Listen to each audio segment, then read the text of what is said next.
రాముల వారి కాలంలో మన రాముల వారి సేనంతా లంకకెళ్ళి యుద్ధం చేస్తారు కదండి. ఆ యుద్ధంలో ఇంద్రజిత్, రావణాసురుడి కొడుకు ఇంద్రజిత్ వేసిన అస్త్రాలు దాటి, అస్త్రాలంటే బాణాలు, రాముల వారి సేనంతా అల్లకల్లోలం అయిపోయింది. యుద్ధం అయిపోయిన తర్వాత విభీషణుడు అందరూ పెద్దవాడైన జాంబవంతుడి దగ్గరికి వెళ్ళి మెల్లగా లేచి, జాంబవంతుడు మాత్రం మెల్లమెల్లగా కోలుకుండి హనుమ ఎలా ఉండాడు అని అంటాడు. దాంతో విభీషణుడు, ఇదేంటయ్యా, మీరు రాముడి గురించో లేదా లక్ష్మణుడి గురించో లేదా మన సేన ఎలా ఉందో అని అడుగుతారంటే ఒక్క హనుమంతుడి గురించి ఎందుకు అడిగారు?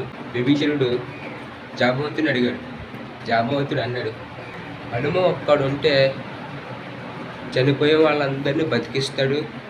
అదే హనుమ పడిపోతే ఇంకా ఎవ్వరు మనల్ని కాపాడలేడు. అది హనుమకున్న స్పెషల్ అని చెప్పి తెలియదు కదా. జై శ్రీరామ్, జై శ్రీ హనుమాన్.